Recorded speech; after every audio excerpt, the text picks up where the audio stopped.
$26 drivers, $25,000.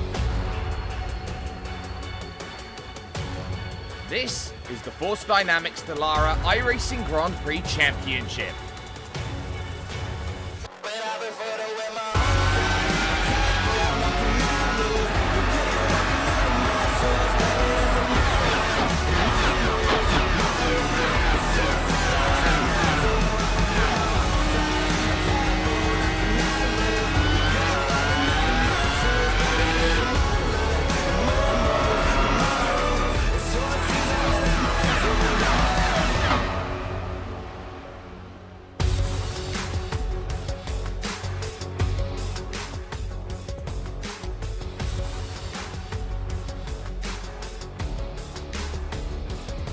Three races remain, and a championship which has had momentum swing dramatically one way in comparison to the other could very much have the tide turned again at a track which is so quick, so dynamic, and everything else in between may not even matter. This is the Red Bull Ring. This is where incredible racing comes to life, and this is your Force Dynamics Dallara iRacing Grand Prix Championship. My name's Jake Sperry. Joined alongside me today, as per usual, is Peter Mackay and Kenneth Bueno. Kenneth, important time in the championship. 3 races to go. Every single opportunity has to be seized on, and it means that drivers are going to do things a little bit outside of the box to get the leg up. Well, Jake, to put it simply, this championship is hot. These drivers are well close between each other. 17 points separating the top 3. And indeed, you're right. These drivers are going to start to play risky strategies, try to do all that they can in the rule book to at least try and get some sort of momentum. And with only 2 races left after this race at Red Bull Ring, it means it's only going to get closer, and these drivers are going to put it all on the line. Peter, it's high speed. It's also going to be very close today on instant points. They have 17 to play with for the race before a drive-through penalty. This is a track which, by all intents and purposes, curbs are high, curbs are heavy. It's going to be very difficult in these incredibly fast machines. That it is, Jake. Yeah, indeed. It's going to be very difficult to stay within that incident point limit, because at certain points of this Red Bull Ring circuit, it's very easy to just stray over track limits as well. It's a little bit more of a modern influenced circuit, but we'll see how it plays out today here at the Red Bull Ring. Certainly will. Let's get a little bit, though, of an understanding of how this championship lies in the lay of the land that we have as we go here today to Spielberg here at the base of the Styrian Mountains, as we get an understanding of where we are. But before we do here, Peter, let's get an understanding of what this circuit is all about, the Red Bull Ring. Well, as I mentioned before, it's a historical circuit started back in 1969 as the Österreich Ring, now known today as the Red Bull Ring as well. And it has really been modernized to the point of being one of the most sophisticated racing venues anywhere in the world, but still maintains its natural character. You mentioned it's in the mountains in Austria. Very much keeps that character and uses the contours of the land beautifully to make a really exciting race circuit. Watch out for turn 2 and turn 3 for big braking maneuvers. Great place to get a pass done. Absolutely it is. Let's now take this look at the points here. Martin van Loosnol not quite there yet. 155 to 147 at this point in time, but we're going to take a little look over towards the grid in the next couple of moments. Some incredible racing is going to be jumping itself into full view at this point in time. So is this going to be the chance that you need to push on forward? It was very interesting in qualifying. No driver took the hard compound tires. Almost everyone took the mediums, but 4 drivers took the soft, and 3 of them are in the top 3 of the grid overall. Michele Costantini, Johan Harth, and Peter Berryman are 1, 2, and 3 at the moment. As you can see, Martin van Loosnol starts only P4 for Predator Gaming, but he's got Valentin Mandenaar and Przemysław Lemonek 5th and 6th on the grid. Also, Florian Lebigra is there in 7th. Tamas Simon's having a great championship in 8th place with Ugolotti and Toth 9th and 10th. Cedric Beal on the soft starts 11th, has Yartayan for company there in 12th. Then it's James Pinsker and Peter Zuber. Sam Kaitet returns with Omar Bahar, Alejandro Del Campo and Jorge Martinez. And then looking down, Kane Halliburton and Andreas Henkel make the 20 drivers here today who are looking to get their race all sorted together. But not much time to wait. It's 53 laps worth of racing today. And with drivers on softs and mediums to start, we're expecting hard compound, potentially to bring ourselves over towards the end. Everybody is setting themselves up. It's a tight run to the Niki Lauda curve, the opening corner on this circuit, and then that run down and back up the hill to Remus at turn number 3, to Slushgold at turn number 4. This is one of the tracks where drafting is so prevalent, and here with us at iRacing, we welcome you to the action. Round 8 then gets itself a green flag, and we're underway. Costantini gets an okay start then in the Apex Racing SDK gaming car, and doing quite a good job. They funnel through the opening section then for the first time. A few cars rushing out wide, but everyone's managed to get through cleanly, and a nice start needed. Those on the softs, Kenneth, they need to get away and get away fast. Already too wide, too deep as they go through. As to the race lead will go Johan Hart, and Berryman having to defend hard for 3rd position. Johan Hart making this move quick for first as the driver goes off track. Seems to be okay. We'll keep it clean and no contact through the rear of the field. But again, it is going to be hard though, Jake. With the soft compound tires, the Apex and SDK cars are going to want to keep themselves aggressive up front and try to put a space between themselves and everybody else, because once those tires start to wear, it is going to get tough. But for the first lap, it's all good for now. It looks like it was Florian Lebigra and Tamas Simon who came together in those stages. There you can see Martin van Lozenord in 4th position, trying to stay with these runners on the soft compound tyre. And this is going to be interesting, Peter, in terms of how this race goes. The soft is definitely the quickest car out there, but what you could say in comparison, maybe the quickest, it also degrades incredibly fast. We were expecting the mediums to take about 8 laps before they start hitting that wall. Those softs, we're thinking, what, how much? 5 laps, 6 laps before they start absolutely hitting a cliff? And there goes the move per second then, as Costantini falls behind Peter Berryman.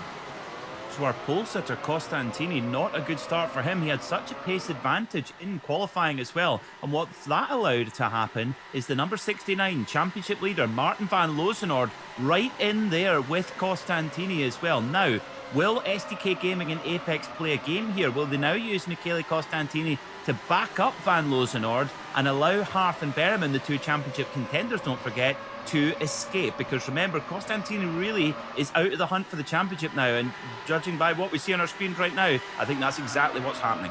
Yeah, it definitely does look that way. Let's though track ourselves back to what happened on lap 1. So here's the run in towards turn number 2. You can see as Simon tries to get in, he locks up the fronts there, Kenneth, and he's straight into the side of Florian Lebigra. That's not a good place you want to have an incident happen. And these tight corners there, the first 2 specifically, right there, turn 1, and then that second one all the way when you go up the hill to the Styrian Hill, it gets very tough to hammer on the brakes and be able to make that corner. So unfortunately, Florian Lebigra is going to have to work behind the 8 ball back in P16.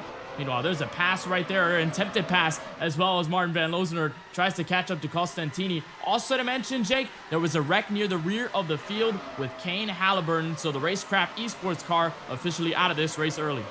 And that's a real shame for Kane Halliburton. He's the only driver in this series yet to score a championship point. And Costantini here, look at how much 2 laps matters here in this series. It's already held up to the tune of about 3 seconds, Van Lozenord to Peter Berryman. So what this is an understanding is that Costantini here, who knows that for the SDK gaming car, he is the only SDK gaming car here, a race infraction last time out means that Ben Fuller's not here. It means that he's now going to have to do a lot of work to make sure that Hart and Berryman get that chance to escape. We talk about this, Peter, 1.2 seconds you need. Well, right now they've got that and an extra abundance in spades at this point in time.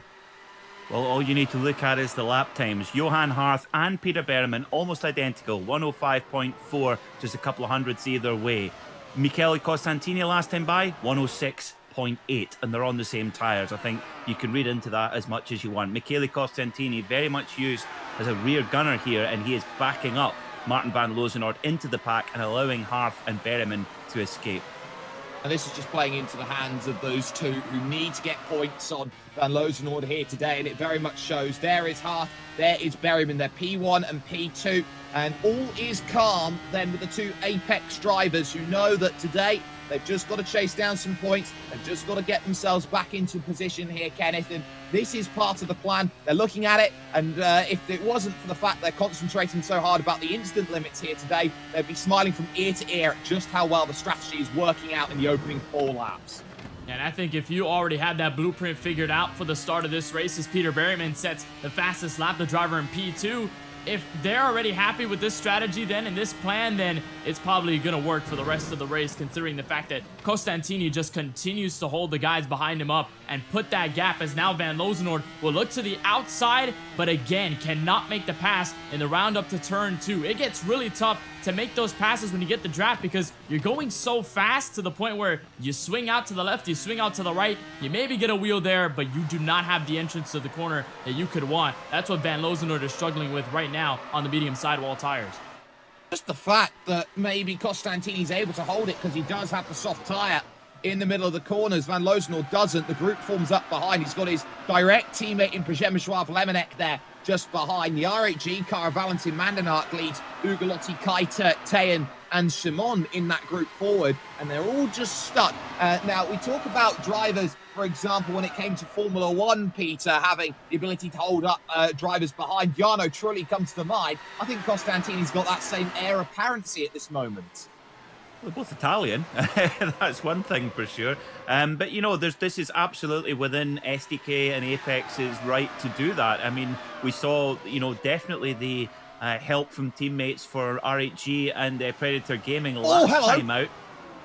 Wow, what a move that is! Przemysław Lemonek going with a huge send down the inside. Oh, and Costantini's gone up on 2 wheels. He's hit the back of Lemonek there as he went through. Now that was amazing work from RAG, and there's more contact here as Lemonek and Costantini come together and round. It's going to be Mandenark and Costantini in trouble as they're around at Slusko corner. A huge wreck, and it was a powder keg ready to explode. All happening there, Kenneth, through turn 2 when Van Loozenhoorn let Lemonek through to go and dive down the inside.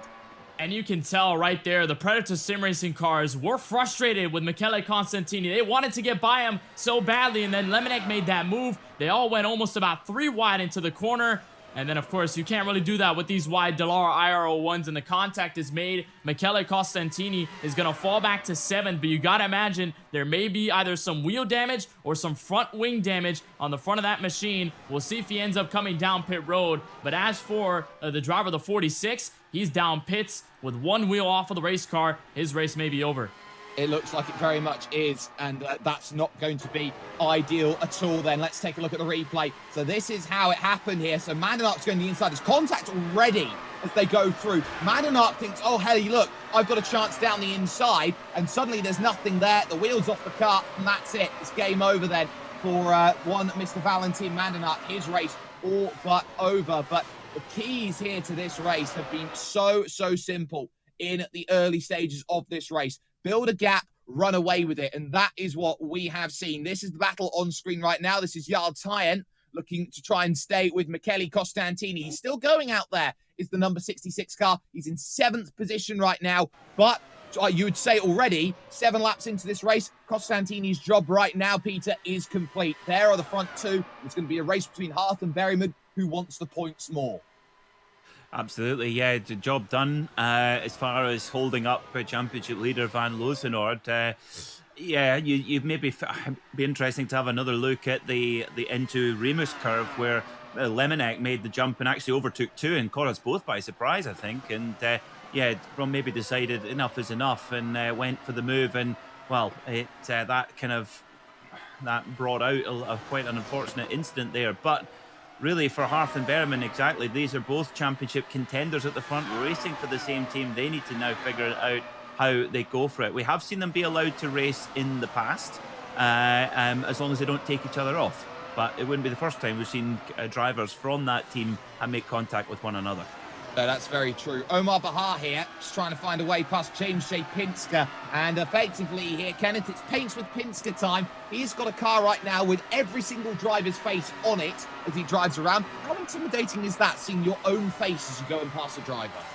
I don't know. I think as a driver, it would feel a little bit weird, right? Because you're passing a car, you're like, all right, this is for points. I'm in my competitive spirit. And then you see your face plastered on the right side or the left side, whatever side it is, on the Dallara R1, and you're like, okay, that's me next to this guy, next to this competitor, next to this competitor. It's a beautiful paint scheme, though, with all the faces plastered. And, of course, Pincer has to do himself justice with the face on the front end of his Dallara IR01. So letting the field know who's in charge behind the wheel there as he currently rides 13th. Just got by Omar Baja on the 5 machine. Absolutely. Here's your top two, Johan Harth and Peter Berryman, out there on track, controlling the way this race is running. Speaking of how this race is going to run, Kenneth, let's have a look at that race analysis.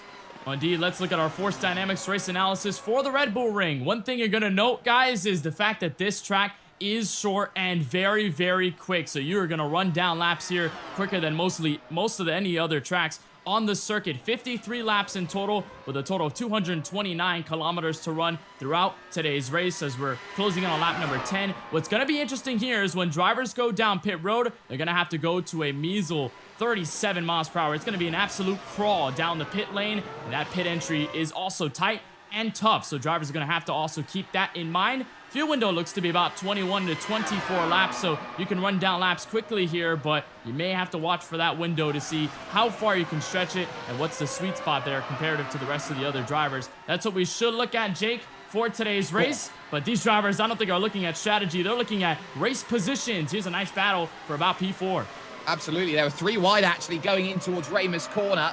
You have Lemonek, Costantini, Kaitert, and Tyan all there. And it's Costantini on the soft, trying to use that ability. He didn't really attack the tyre too much in the opening stage of the stint. Now he wants to go out there, be aggressive, use it before he has to come in and make the stop. I'm really surprised to see how long the soft and the mediums have really lasted so far. 10 laps in, no stops, and no look there in towards, rigged corner before they head to Red Bull Mobile, the final corner out there on track, and attack onto this front stretch again. Costantini wants to race here, and he's going to look to the inside here on Przemysław Lemonek, up into Niki Lauda. He doesn't have the run, and now Sam Kaiter once again has another ability to go out there and attack this one. There is Kaiter. Tyne was on the radio actually at that point, Peter, as they were trying to go through.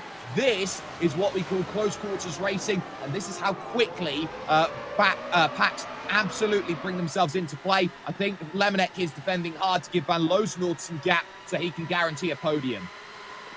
Yeah, well, we have seen it really be the, shall we say, the exclusive playground of the Apex Racing team and RAG Esports, but that's not been the case here as well. As you can see, the Racecraft Esports car of Sam Kuijter trying to make his way through, which he does.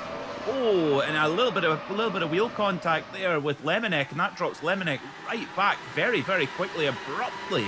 Indeed, so I wonder if there's maybe been a bit of steering damage or something there. It was a light contact, but it appears to really upset Lemonek's rhythm. And here come the Apex cars. What a start for these two, Johan Harth and Peter Berryman. And I tell you what, guys, I don't think many would have expected them to make that soft work for the entire 11-lap opening stint. Really opened up their strategy as the front two have decided now is the time. We'll come down in, we'll get ourselves into some fresh air, we'll come back out again in a nice position and race some more. It gives Martin Van Loosenhoorn then the race lead here at the Red Bull Ring. Michele Costantini now in second, Kaiter in third, but the side-by-side here is with Matteo Ugolotti and Przemysław Lemonek here, the Polish driver, having just about almost a length in front, but Ugolotti with a chance to attack back down the inside through Slush Gold, and using all of the circuit, he's got it on board then with the RHG car of Florian Lebigre on the back of this group. Give him some credit right now here, Kenneth. He has really fought hard to get back to 11th place. He was at the back of the pack halfway through lap 1. With that early incident, it really set him behind, but he's kept his composure. Got to give him credit on that, too, that he did not let that affect him too heavily, and now he's in the battle for the top, at least for the top 10, as he sits in P9 watching this large battle of cars, and maybe could get some more for the next couple laps through. But what the interesting thing here is Michele Costantini comes down pit road on the soft tires is how long the rest of the field is going to go. Of course, Harth, Berryman, and Costantini being on the soft tires, they can go a lot less. The tires are really not going to last that long. So if they can go on the mediums throughout, what can they do to adjust when these guys on the medium sidewall tires come down pit road? It's going to be a very interesting challenge to see as Martin Van Loosenhoorn continues to lead out front. It's so brilliant to see how these drivers have made some places. Sam Kiter is up 13 spots in second so far. Jarl Tyen up 9, up into third place. They've done wonderfully. Yes, the 3 Apex and SDK cars have come in. They have made their stops. But the key is that they're still up there fighting for that top 5, Peter. And the key is that this entire group right now is focused on one thing and one thing only. Using those medium tyres as long as they can. They know they've got about 23 laps on the fuel. They might be pitting slightly earlier, and they might be looking to go medium, soft, potentially, as the strategy today to get yourself home. There is Jarl Tyen from Tonsberg in Norway. That is right on the entrance to the river that leads all the way to the capital of Oslo. And for Jarl Tyen, he knows he's got eyes forward. Sam Kiter would be a very nice pass to move up to second. Yeah, Jarl Tyen just biding his time here. Ooh, just fighting a little bit of understeer there coming through Remus curve and down towards Schlossgold. Very tricky right-hander here coming up. But yeah, for these drivers at the front, for Kuitert it's Van Loosenord. Hold on a minute. Van Loosenord. I think it's had a... No, it just dropped off our screen for a moment there. Sorry, I'll rephrase. These drivers at the front, they've got to try and make these mediums last as long as they can to bring themselves back into the game with the Apex cars. Because Berryman and Hart right now, they are in the heat of the battle. They're stuck in the traffic. So the longer that Van Loosenord, Kuitert, etc. can kind of keep this going and make sure that Berryman and Costantini are stuck in the kind of heat of the battle, the better. We just actually just saw the back end of Tamás Simon going around. The 2 Hungarians, Simon and Toth, have come together at Schlossgold corner. So they've had a bit of issues. And there's someone off the road. That's not ideal either. So dramas already. That's Jarl Tyen, I believe, there, who is... Sorry, no, I will correct myself there. I think it is actually Jarl Tyen who's gone off there. So Tyen having an issue coming out of turn 1. He was struggling with trying to piece together a good lap going through, and it looks like there, Kenneth, he's just grabbed the curb there on the exit of 1. The car's just pulled him over to the inside. Yeah, and that was something, Jake, that drivers talked to me yesterday as a big concern with this Red Bull Ring circuit. Of course, you have a good amount of space. Runoff isn't really the biggest problem here, but the curbs, if you attack them in the wrong way, that car is going off and off and off. As you watch the contact down low, that was between Tamás Simon and David Todd. Look at Florian Lebigra, how he's able to avoid that on the binders. But like I was saying, the way you manage these curbs, you have to be very careful, because with these Dallara IR1s, if you grab it in the wrong place, that car is just going to take you for a ride in a place where you do not want to be. So for Jarl Tyen right there in the 6 machine, had a bit of a ride. Luckily, no damage. He's able to keep himself stuck with 4th and 3rd. Tell you what, Florian Lebigra there looked like a cat trying to cross a very busy road at rush hour. That was very, very scary, and he's fortunate to have got away with it. There is Martin Van Loosenord. Undeterred right now. I'd say it's a lonely race for him at the front. He's got 8 seconds to Sam Kiter. The gap to Johan Hart, who is ahead of Peter Berryman, is 22 seconds. That will not be enough in terms of coming into the pits, back out to regain that race lead. Mainly because here, Peter, this is a very, very, I would say, slow pit lane transit speed that they will have to go through today. I think the top drivers particularly will have practiced that pit entry and exit very, very extensively, because that is really where the biggest amount of time to be gained and lost is. And of course, as you mentioned pre-broadcast when we were chatting, the pit entry is horrible, isn't it? You can really easily pick up a penalty for crossing the blend line. Let's hope that doesn't happen to one of our drivers. Let's hope it gets a straight fight, but it's something they will have to consider.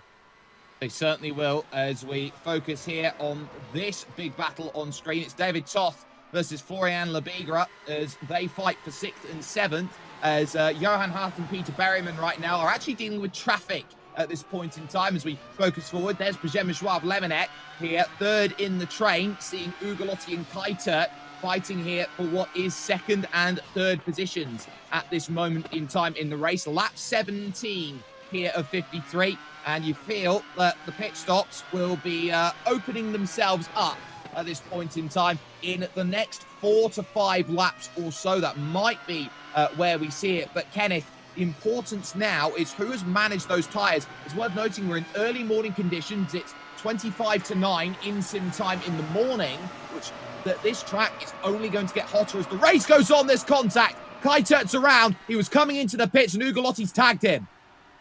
That was a problem and a concern also going into this race, Jake. The entry to pit road and what the driver's going to be behind them and checking up for. And for Sam Kiteser right there in the 28, the Dutchman, not going to like the result there. He's going to lose a lot of time right there on the entrance. He is still going to go for service. Not sure if there's any damage near the rear wing. We'll just have to find out as he comes in for his 4 tires and fuel. As you watch the Apex Racing cars, that's Johan Harth up to P10 right now. Remember, these guys ended up on the mediums, Jake. So at this point, they're just trying to last for as long as possible for the second stint.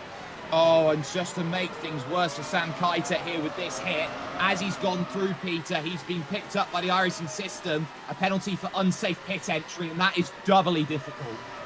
Oh, that is rotten luck for Sam Kiter as well. He was having such a tenacious drive. We know he's a great driver, Sam Kiter, a really gritty competitor, and that is absolutely gutting for him, and oh, what a pity.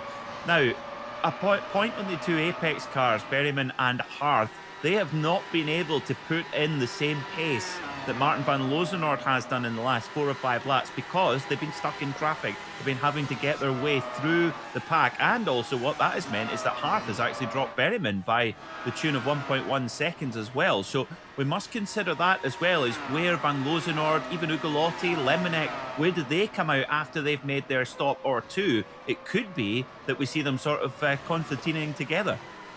Omar Bahar and Cedric Beale now dive into the pits. Heath Berryman still with the purple check mark against his name right now. That indicates he has the fastest lap in this race, and that will give him 1 extra championship point. He can hold on to that by the end of lap 53. Expect maybe a couple drivers to jump onto the soft compound tyre late to try and prize that away from car number 50 out there on track. So there's still that work to be done. Still opportunities, though, lingering in this race. We're expecting it to be 2 stops as they go through. As we go on board here through with Peter Berryman, driver from Belfast in the United Kingdom. Has been driving absolutely fantastically. He's got his first ever open wheel victory in iRacing World Championships this season, and he is trying to gear up his first title as now we get more drivers jumping in here. Kenneth, Przemysław Lemonek is one.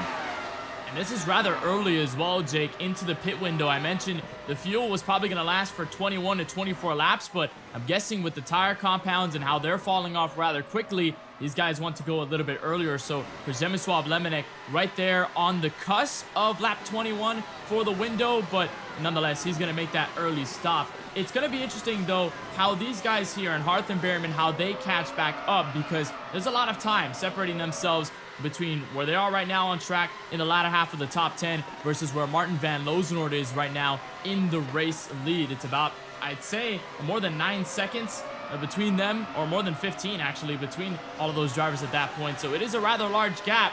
So when these guys go down pit road, how much are they going to lose and how much are Harth and Berryman going to gain on this instance? Yeah, that's definitely going to be key, as Ugolotti from second is going to dive into the pits then on the end of lap 20. You can see such an aggressive line in. The cone is very, very late here in terms of where you get yourself going into the lane, Peter. So you've got to be aggressive through that right-hander down the hill, and it's only single track down there. So you make one small mistake, you grab the grass, your race is over on the entry to the pits. It is. It can be very, very quickly over, that's for sure. And back with the Apex cars, Berryman has caught back up to Harth again. So that 1.1 second gap is absolutely gone. Berryman right on the case of Harth now. Now, they're completely off kilter with everyone else after that really interesting strategy of qualifying and starting on the soft tyre. But they will just be that little bit out of kilter with everybody else. In terms of their pace right now, Berryman, quick one last time, a 105.9 for Berryman. That is over half a second quicker than our leader, Van Lozenoord. So Berryman is the man on the move at the moment.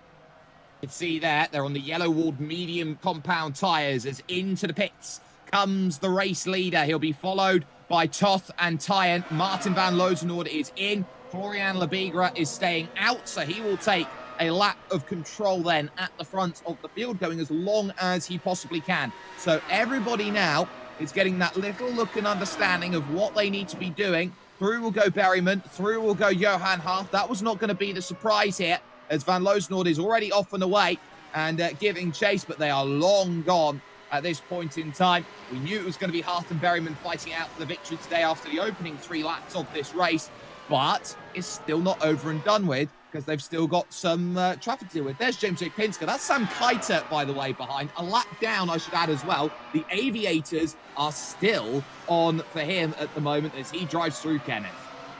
And we got word that he was supposed to originally pit the last lap by, but he missed a pit entry, so he said, oh well, a bit of trolling, and he's gonna go an extra lap, and I believe we're gonna see him go to pit this time, as he seemed a little bit frustrated about where he was gonna go down as Kiter goes by. And Kiter, by the way, on that incident with Ugolotti to pit road, he was not happy at all, was really frustrated over the radio and said, why did he have to do this? Because, I mean, they were close together by the time he got to the pit entry. And this has forced Kiter into a really tough situation back in 18th as Pinsker finally hits pit road. Absolutely. You can see there, that's, I believe, Peter Berryman on the front there as he looks down through. And you can actually see as he goes through into the pits, he's shifting between 2nd and 3rd gear there, really, to try and get himself as much pace as he can. Now, you've got that equal transit speed as you go down through, but they're trying to push the speed limiter there, Peter, to 60 and 61 kilometers an hour so that they can just get as much as they can, as close to the limit as possible.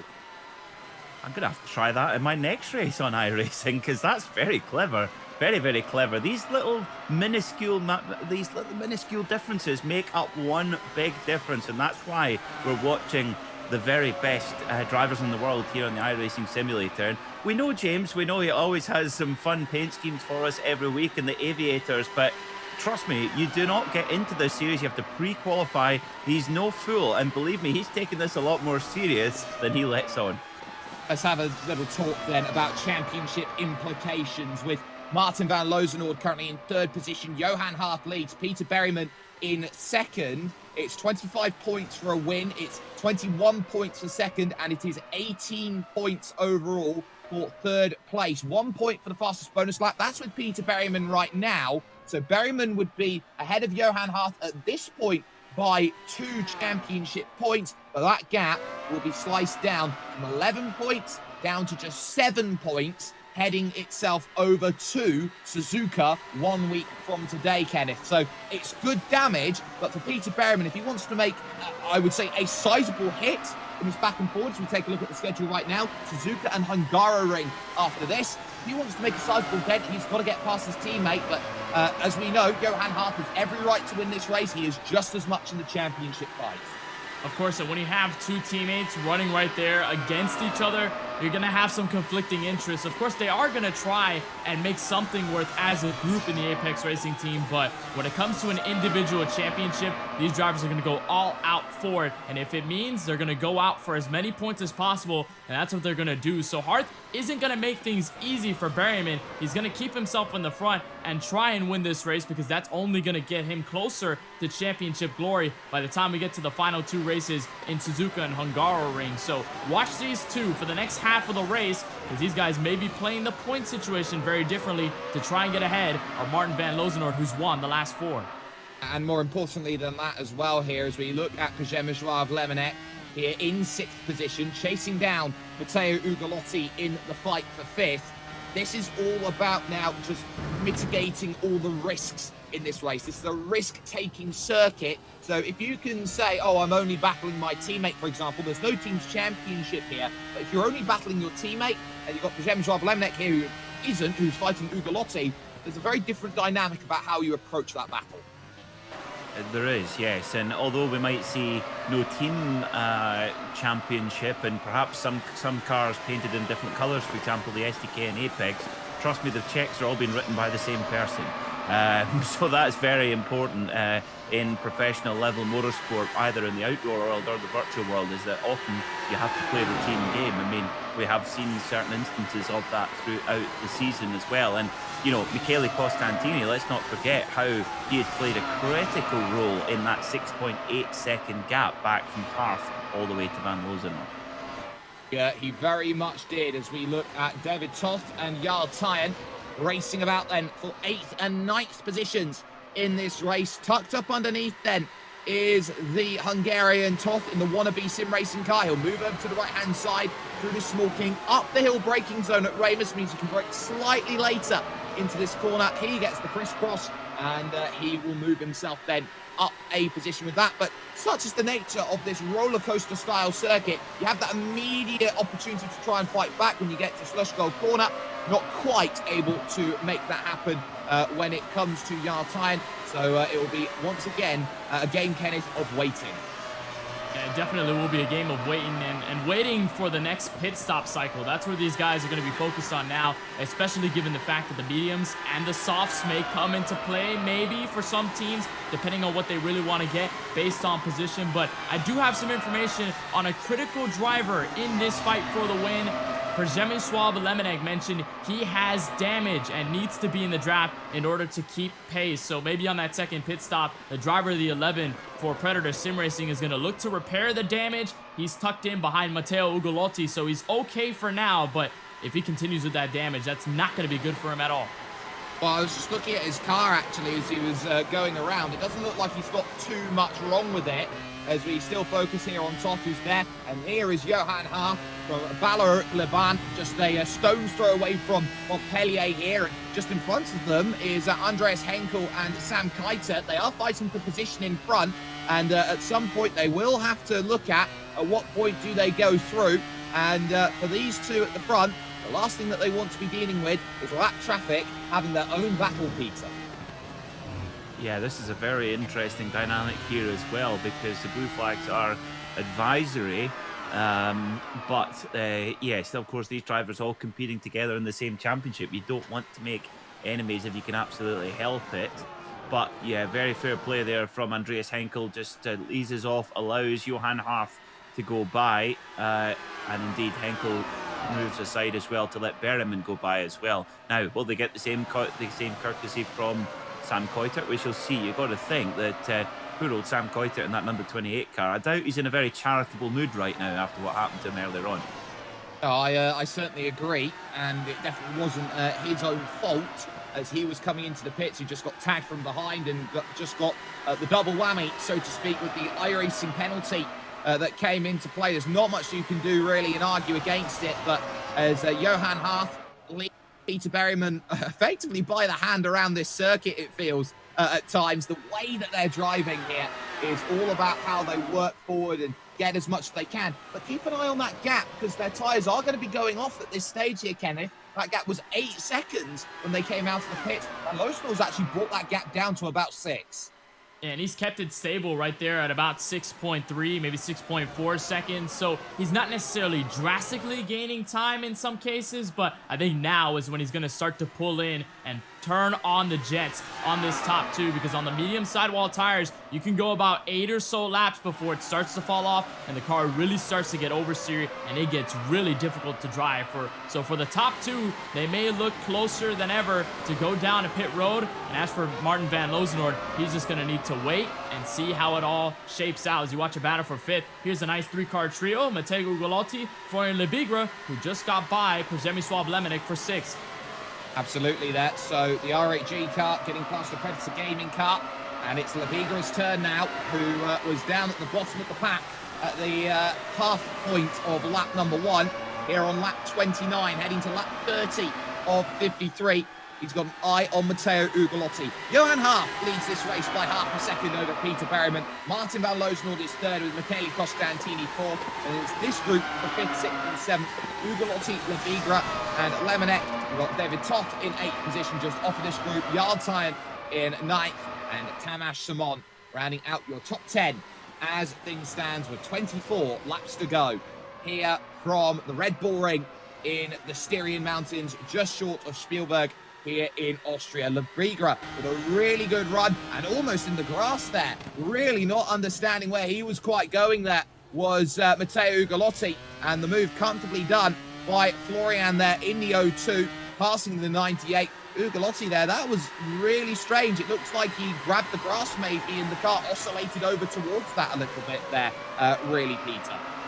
Yeah, it did seem a slightly strange one. Of course, it gets very, very hot there going into Remus. They're at 200 miles an hour when they hit the brakes, and the braking capability of this Dallara Iora 1 is absolutely immense. So you've got to do everything very, very quickly as well. But I tell you what, Lemonek's doing a great job here to hang on to the back of Ugolotti, who for me has been one of the unsung heroes of the championship. He's always been the kind of best of the rest, really, after the Apex SDK and RHG cars. Really, really impressive performances all season long. The gap now between Hearth and Van Lozenord is only 5 seconds or so, and I think we're getting to the point, guys, where there's a real crossover in tyres. The Hearth and Berman are on their 19th lap on those tyres, and the times are really starting to drop off. Meanwhile, Van Lozenord, he's on his 9th lap. The question is, will Van Lozenord throw a soft at it on his last stint? That wouldn't be his style up to now, but this race really has thrown tyre strategy right on its head. It certainly has. You'd feel, though, at this situation, Kenneth, if there's any opportunities we look at, Labigra there in the bottom left, Ugolotti in the bottom right in terms of how they're battling at this point in time. In case of any little upside that you've got, if you can get onto that soft compound, and we saw how with the ability to break away, there was about a second or so in it with that soft compound. You may as well go on and use it. You might have the ability to really work your way back on some wearing out mediums at the end of the race. It is possible, Jake, but in the case of Apex Racing Team for Johan Hearth and Peter Berryman, who went on the softs, now on the medium, had to pit early, that may not be in the cards. They may look for the mediums for the rest of this race. Maybe for guys like Martin Van Lozenord and a handful of others who are now starting to stretch this out and are going to be stretched farther out in the pit strategy than both Hearth and Berryman, then yes, they're probably going to be able to hit for the soft tires and make the most out of them and probably take that championship point for fastest lap away from Peter Berryman. And if you're Martin Van Lozenord, you want that point to go away. Any little bit of advantage is going to be a detriment to your championship fight. So we'll just have to see, but Hearth and Berryman are getting rather close to the entrance of the fuel window, so in a couple laps time, those two may have to come down pit road. And they are. They are, absolutely. So Hearth and Berryman, they've decided they've had enough here. Going on to lap 33, they dive into the pits, and they will relinquish the race lead back again to Martin Van Lozenord. There you can see Johan Hearth started second on the grid, Peter Berryman third. They'll go to the third and second last grid slots, and it's very, very aggressive. You can go on the brakes, they go up, they'll get those tyres, and they will now race themselves through. Now, here's the issue that they've got. It depends on where they come out in comparison, because they'll fall behind Tamas Simon, and it looks like they're going to fall behind James J. Pinsker as well. So they'll have quite a bit of traffic on their run forward here, and you expect 10 laps difference on that first stint. 10 laps get through all those cars and goes all the way up to Florian Labigra in third. That's going to be a tall order, Peter, to get that all done without hemorrhaging too much time. That is the danger for Johan Hearth and Peter Berryman, and what a fascinating race we've got on our hands. We saw the two Apex cars, Hearth and Berryman, going on the soft tyre in qualifying and therefore having to start on that tyre.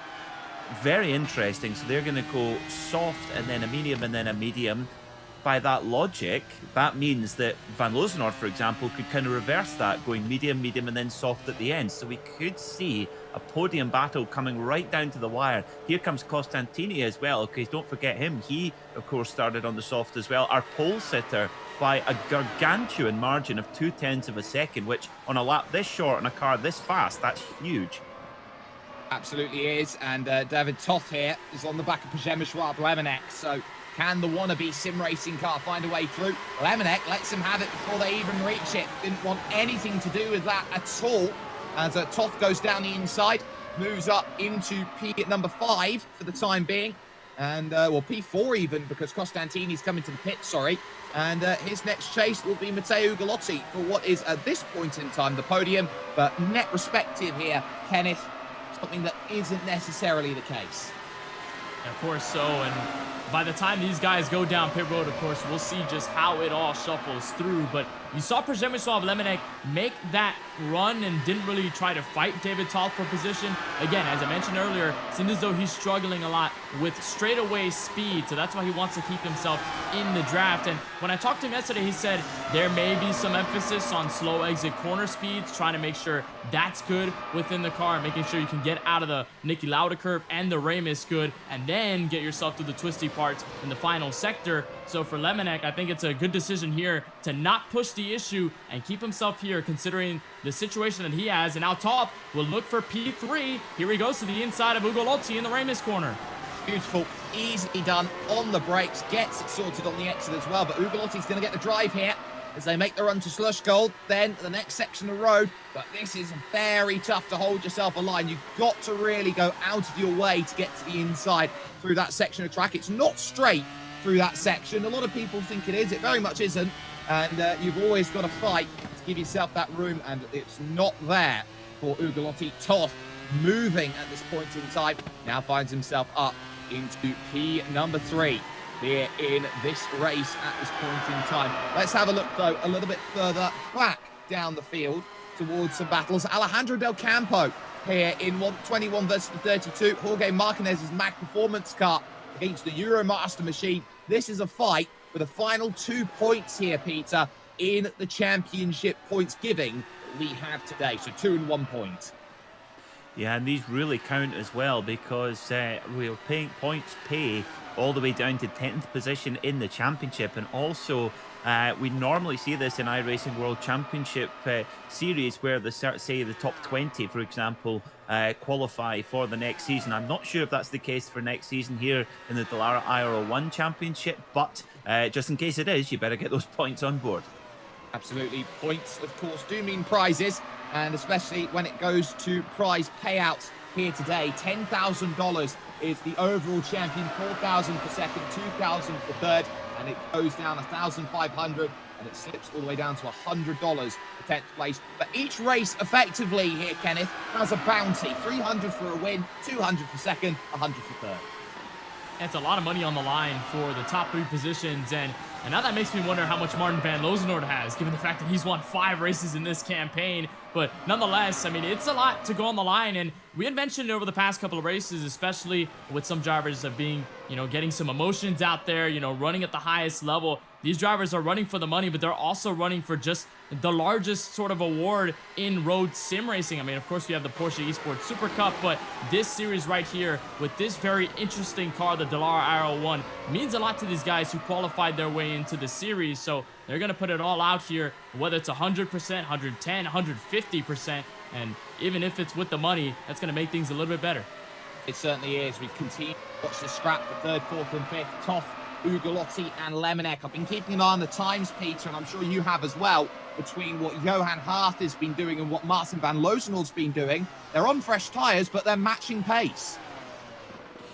Yeah, that's true. Yeah, which is exactly what the Apex Racing team will be wanting to see, because really this is the time when Martin van Lozenoord needs to be dropping the hammer and needs to be bringing back time on Berriman and Hart, not the other way around. So Berriman and Johan Hart, they're doing a super job here to put together some really top pace in traffic as well. This is a key phase of the race.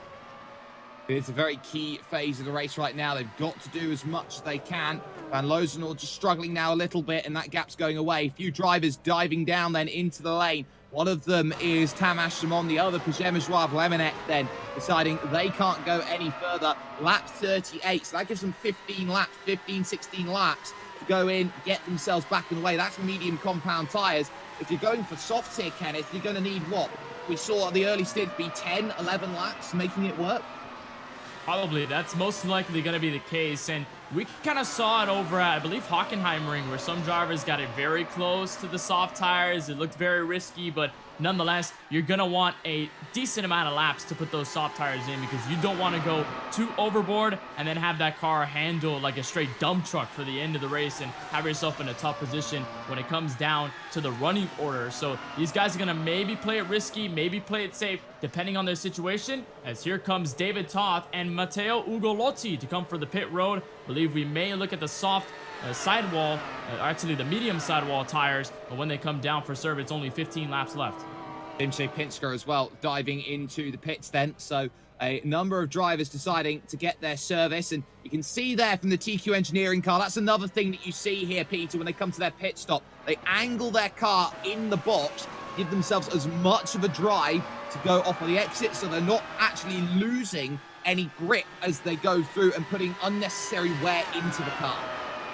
Yeah, that's very important because this car's got such instant power and such instant torque that if you were, say, pulling off with some steering lock on, you could potentially slide going out of the pit box, and as you rightly say, that's not what you want. So yeah, every last detail is thought of here in the Force Dynamics Dallara Aero 1 Championship. But at the front, Martin van Lozenoord, he was struggling a little bit there. It's still not quite on the pace that he needs to be. He was 106.7 on the penultimate lap, 106.3 on the last lap there.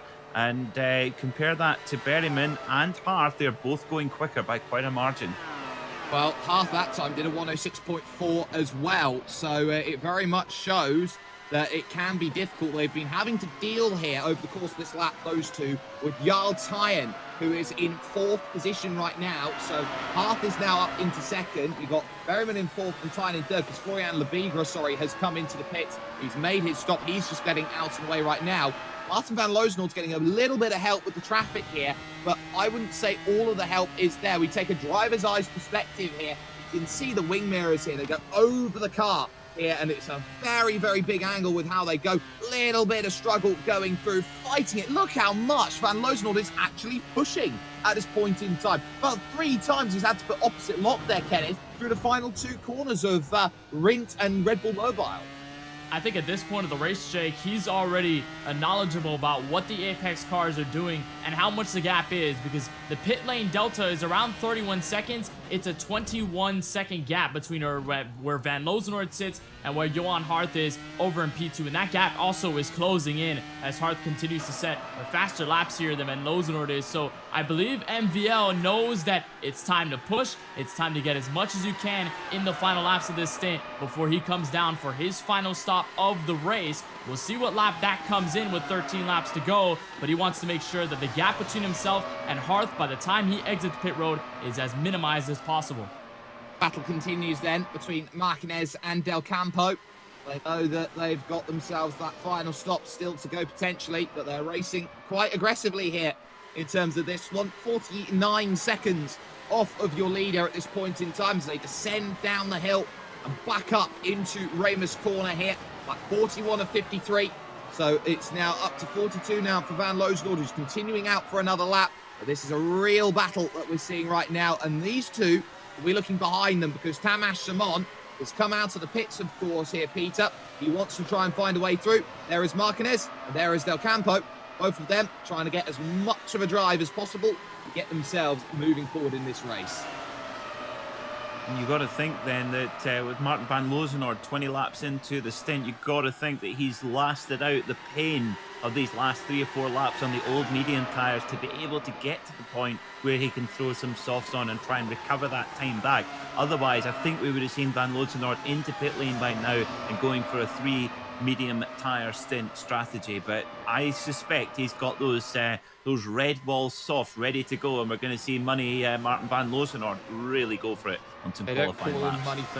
Absolutely don't call him money for nothing. He's got 4 straight victories, and on cue, in comes Martin van Lozenoord. He will cede the race lead away, but what he knows and understands, if he goes onto the red wall soft compound tyre, he's got an opportunity. Still struggles on the exit there, and that's going to be 2 for Tamas Simon. As he tries to go by, he'll get by both Del Campo and Marquez. Del Campo's rears absolutely screaming out in agony. He'll dive for the inside here. Can he get it slowed up? Oh, there's a bit of contact there, but Del Campo will hold on. Very nearly looked there, Kenneth, like Lewis Hamilton, Alex Albon.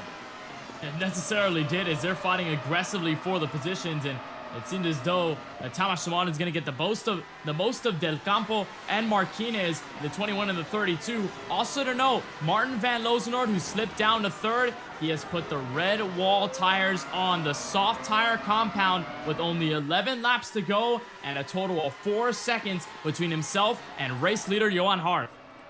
Absolutely then. So there are the 2 drivers coming into the pits, Del Campo and Marquez. And I believe we're going to have a little look then at exactly what happened here as they went through. Apologies for that, ladies and gentlemen. As we move on forward, here's how this all came about. So here's Tamas Simon's look here on the bottom of your screen. He's looking through, and it's Marquez whose tyres light up off of the curb, and all of a sudden, through goes Tamas Simon. You take a look from behind, you can see Del Campo tries to pivot here towards the inside of the circuit. He's trying to get there as late as he can, and he's just understeering. He's got nowhere to go. The track falls away, Peter, at that point in time. That's what we call off-camber. Yeah, a very tricky part of the Red Bull Ring circuit there as well. Well, to tell you what, this is absolutely fascinating. Not only is Martin van Loosenoord, championship leader, put on the Redwald soft tyre, he was over 2 seconds faster in the box and 2 seconds faster in the pit lane in total as well. So Martin van Loosenoord, whatever he's done in the pit lane, either he's used less fuel than his competitors, or he's planning on trying to save a bit of fuel over the course of these next 10 laps. I doubt it with those soft tyres on, but wow, Martin van Loosenoord has dragged himself back into this race. Now he is on this soft tyre. The only question is, can the soft tyre last long enough to get him past Hart and Berryman, or is it just going to get him closer? This is the question. 10 laps to go, 10 very short laps, game on here in the Force Dynamics Dallara iRacing World Championship. I tell you what, if Martin van Loosenoord pulls this off, finds a victory somehow in a race where he was 8 seconds down after the first 4 laps, struggling to get by Michele Costantini, then I don't know how you stop this driver. He has been absolutely working hard in that middle stage of the race, not only to try and save that fuel, but to keep that speed up. And Van Loosenoord's number 69 machine is there. Berryman's actually starting to attack right now. Get on the back of Johan Hart. Get me in some draft. We need to break Van Loosenoord. The gap is 1.2. And because it's 1.2, Kenneth, right now, with 9 laps to go, here comes the move for the race lead, actually, right now happening. Berryman is through on Johan Hart. He's in the lead. Now you've got to start wondering, okay, Berryman needs as much points as he's got. He's the closest right now to Van Loosenoord.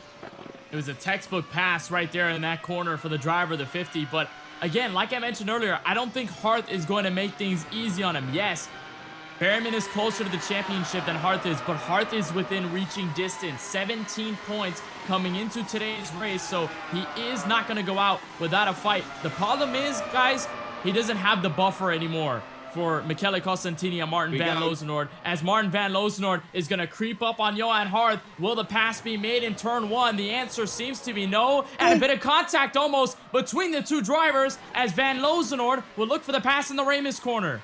He was trying to get drive off the exit. He's lucky. He's not got damage on the front. But as he looks for the inside here, in at turn 2, Hart tries to shut the door. They make contact. And round goes Van Loosenoord almost. And Hart holds on. He was not going to let that go. Not for a single moment. Martin van Loosenoord knew he had to go for it the moment he saw it. And Johan Hart said, absolutely not.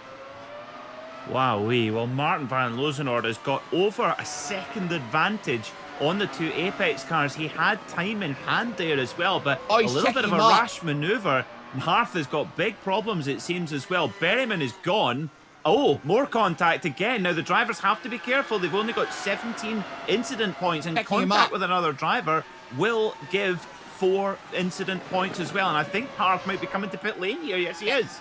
He's got damage. He's coming in. And for Martin van Loosenoord, you know, he wouldn't have known he'd had damage. He'd have been feeling like that race in terms of what he's been sorted out with. And there's a car in the wall. It's Peter Zuber now at turn 1. So Zuber's had himself an issue out there on circuit. I'm not sure what's happened there. It was just all on his own. But suddenly, the gap is now 6 seconds for Peter Berryman. All because Martin van Loosenoord couldn't figure out a way to get around. And look at the front wing now of Martin van Loosenoord's machine. It is in absolute tatters here, and he's got himself about 9 seconds to hold. Costantini as well is in a big battle in third, and you can see, look at the face of Johan Hart. He's disconsolate right now here, Kenneth.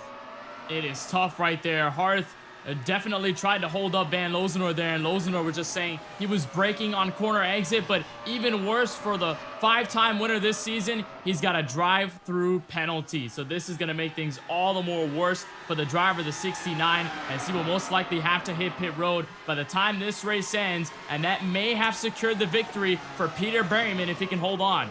Oh, he's almost been tagged from behind as well as he dives in there, as he's got the damaged front wing. That's Peter Zuber, who's nearly run into the back. So Van Lozenor's going to lose a lot of points. And I tell you what, this is going to be a huge thing after the race here. We know that this is not necessarily a team's game in terms of a team's championship, but this is a case where you look at it right now, Peter, giving absolutely everything all season long. You got the camp of R8G Predator, and you got the camp of Apex SDK. The fact that that contact's happened, and not just what happened down at Ramos Corner, but all the way around the lap, the stewards have a huge amount of work to decipher all of what's happened here today. Yes, they do. They do, and I wouldn't want to be in their position. It's a pretty thankless task, to be honest, but there's lots to dissect there as well. It all kind of started at Niki Lauda curve there as well. I do think that the difference between the soft and the medium tyre was enormous, and I think that just caught Martin Van Lozenord out. I think if I heard you correctly, the guess that Harth had touched the brakes on corner exit, I don't buy that, to be perfectly honest. I do think that it was just simply the corner speed advantage of the soft tyre. Van Lozenord, it'd be great to have a look at the corner into Remus there as well, because it looked like he was going in pretty hot into the corner, and then, you know, Harth had to turn in at some point. I don't know what that'll be, but you do have to feel that Van Lozenord there, he had it in his hands, and just a little bit impatient. Now you've got to fight for second here. Labigra, Toth and Costantini as they drive through Remus Corner up the hill. David Toth would absolutely love to pick up a second position. Hasn't been on the podium this season. Florian Labigra had the chance of a podium back at Hockenheim. That one fell away as he ran out of fuel coming out of the final corner. He would love it in the O2 if he could pick up his first podium of the season. All the opportunities are there. And let's talk championship for a moment right now. Van Lozenord's got about 24 seconds to the car behind, but he is right now, Kenneth, down in 10th place. 10th place, I mark. That is just 6 points. He'll be losing 20 to Peter Berryman at this point. That is a huge swing. It would put Berryman 9 points ahead. There's your live points on the right-hand side of the screen in the championship. Well, it is not going to be impossible for Van Lozenord to pick this up if with this gap of 9 points, but it is a tall task here in the last 2 races, especially when he has to put the jets on. And given what's happened, that's going to be tough for him to try and climb. And same deal for Johan Harth. I mean, he's back in 11th just behind Martin Van Lozenord, so he's aimed to take a hit in the points as well to teammate Peter Berryman. So it is going to be tough for the duo there, as Berryman should look for the momentum swing here as these drivers continue to fight for second.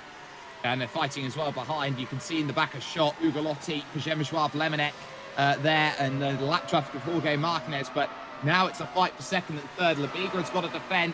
Victory is well out of sight. They are 15 seconds away, but now you've just got to be patient. A little wiggle through the mid parts of the corner there for David Toth, and this is where you have to be absolutely on it. These drivers are effectively just like you and I here. They're just everyday people who go in, they sim race, and they want to become sim racing professionals. Because of that, they learn their own ways to deal with pressure, and this is pressure for David Toth right now. He wants that second place. How does he manage that as he looks to try and calm his nerves, give himself that opportunity? And you've got to give a big shout out to Florian Labiga. Remember, he was looking the wrong way at Remus Corner on lap 1, got turned around by Thomas Simon, and well, what a fight back this has been from the young Frenchman as well, one of the R8G junior drivers. And yes, well spotted, Jake. These Dallara IR1's carbon brakes, you got to get on the brakes hard in such a short space of time. Very easy to do that. But look who's coming in the background as well. Michele Costantini. Don't write him off for a charge for the podium.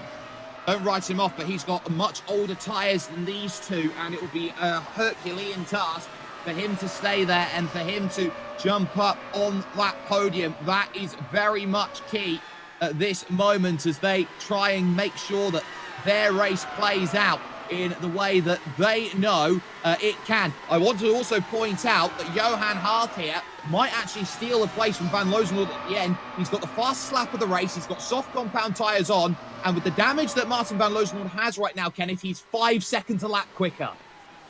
Johan Hart is picking up the pace, and I mentioned it earlier that other drivers are probably going to take that championship point away from Peter Berryman, who up to this point had the fastest lap of the race all event long. It seems as though it's his teammate Johan Hart to get the betterment of that, and until he can keep this up for the next 2 laps or so, Hart will get that extra point, which should surge him to P2 in the point standings and could make it an Apex Racing gridlock in the championship standings with 2 races left. It certainly could be at this point. Johan Hart knows he's got work to do, and he is driving hard, but the battle for second continues. There, you can see right now, is your race leader, Peter Berryman. He'll have a lap to go. He'll take the white flag here. Hart, 105.185. That is the fastest lap of the race today, as he looks to try and push incredibly hard for it. There's the battle for second on screen as the white flag lap starts here. Peter Lebigre versus Toth. One of them's going to get second, the other's going to get third. Well, I think our colleagues over in the Hungarian world feed are going to be going absolutely crazy right now. It's David Toth on the podium at the moment, but he wants to go one better. He wants to get that second place spot. Florian Lebigre is going to do everything he can to try and make that stop that from happening as they head up towards Rima's curve. Lebigre goes defensive, gives the room as well as they go heavy on the brakes into Rimas. Who is going to come out the better? Lebigre obviously want to go for the cutback. Oh, side by side again, down towards Schlossgold. Yep, certainly. They've got all of this to still continue on here. It's the wrong side of the road for Florian Lebigre. He's going to try and go up and under here, give himself as much of a run, but Toth planting the car on the inside. Fantastic car control from him as he goes through. But for Peter Berryman right now, who rounds himself through Rint and the final corner now as he goes through, what a race this has been. He will feel so happy about that. It's his second win of the season. He'll take the championship lead to Suzuka with that performance. For second, it's David Toth. It'll be Florian Lebigre for third. But we have to look at this now. Johan Hart has eyes on Martin Van Loozenhout in the fight for 10th. We didn't expect we'd say this one today, as Johan Hart, who is absolutely charging, has to get through the very limping and wounded machine of car 69. Martin Van Loozenhout through the middle of the corner, pick it up as and where you can. And for Martin, he knows it's just a matter of time. Drive off the exit then for Johan Hart. How much room are they going to give? Those two coming together, I think. Yeah, Martin Van Loozenhout knows I don't have a car to fight that one. Hart will steal 10th position away, and crucially, another point away from Martin Van Loozenhout as they go through. Unbelievable. This championship never ceases to amaze in terms of the twists and turns that this one always has. We'll get a confirmation of results then up on our screen as soon as we possibly can. But for car number 50 here, Peter Berryman, he takes the victory in a time of 59 minutes and 36 seconds. Does so by a margin of 14.2 over David Toth, his career best, his first podium. So too for the O2 of Florian Lebigre, who was backwards over at Remus Corner lap 1. He still picks up a podium ahead of Costantini in 4th, Ugolotti 5th, and Pajemajouav Lemonek in 6th. It's Tyan, Simon, Pinsker, and Johan Hart, crucially, stealing that 10th place away. But what a controversial moment that is for the championship, with Hart and Van Loozenhout coming together. Van Loozenhout can only manage 11th. You look down, the final points position going to Cedric Beale a lap down, and then your retirees down there, Keitert, Mandanark, and Kane Halliburton, all out of the race in the early stages of action. And Kenneth, I believe that you've had the opportunity to walk down pit lane and get a chance to chat with some of our winners here today. Indeed, I do. And here I am with the race winner here today from the Red Bull Ring circuit. It's Apex Racing's Peter Berryman at the front of the field. Peter, I want to talk to you about that final stint, because obviously you guys had started quali on the soft tires, started the race on soft tires, had an early pit stop comparative to the rest of the field, but then made the mediums work in the final laps. And for you, it comes away with a race win. Walk us through that strategy and how you guys were able to get it done at the Apex camp. The track was quite a bit hotter than we expected, I think. So we knew tires from the very beginning was going to be very tricky. Starting on the soft, on paper, I don't really think it was maybe the fastest strategy, but we felt it was probably more beneficial to try and get a bit of a gap at the start to take a few other factors out of play for us. So yeah, that was the reason for the starting on the softs. From there, it was really just managing the tires. Obviously, we've seen that Martin had pitted for soft tires, I think with around 12 laps to go. So we knew, based off of the first stint, that it was going to be extremely hard for him to hold on to those. So I think it would have been really interesting. Obviously, the final stint, he was closing us in quite a bit there. Once I got to the lead, not really sure what happened behind me. 2 corners later, I look back and there's a big gap. So I need to take a look back myself and see what went on. I think you guys probably know a bit more than me, but once I had the gap, really, that was it. Pretty much just cruising with no stress to the finish. And of course, it was the contact between Harth and Martin van Loosenoord that kind of shook things up. But for you at this point of the stage, it becomes this win at this point in this part of the season. I mean, you were closing in on the points lead. It was just 11 points between yourself and Martin van Loosenoord. But to get this win here today from the Red Bull Ring, what does it mean for you in this championship hunt? And what does it mean overall with the competition in this series as well? Yeah, a win today is pretty much gold dust. Going into this, I sort of knew that at least as a minimum, we sort of had to finish ahead of Martin, as he was starting to creep away quite a bit. So yeah, a win today for me and the team is pretty huge, especially with the issues that went on with the guys behind. That obviously creates a big gap for myself to Martin and Johan, obviously in the championship. So yeah, 2 rounds to go. Just gotta hold on to it from here, and we should be good. Well, at least for now, it'll be most likely a 9-point stretch with you in control of the Force Dynamics Dallara iRacing Grand Prix Championship in the point standings. Peter, congratulations on the win here today from Spielberg, Austria. We wish you the best of luck next week when we hit to Suzuka in the penultimate race of the season. Thank you very much. Cheers. Peter Berryman, the winner here today from the virtual Red Bull Ring circuit, will kick things back to P2, where we find a first-time podium finisher for Wannabe Sim Racing. It's David Toth, the Hungarian driver, able to get for second here today from Red Bull Ring. David, I want to talk to you about this because I know this must feel special. Your first ever podium in this series, in this campaign. Felt like you had some consistency in the past couple of races, but today it finally goes your way, and a second place finish comes here in the final laps. Walk us through your emotions. How do you feel about this first podium? Hey, Kenneth, thank you. Yeah, I'm really happy. I had a very good pace this race, and I had some bad luck, but in the end it paid off. And I had a very good fight with Florian. And I would like to congratulate to him too. And yeah, looking forward for the next race.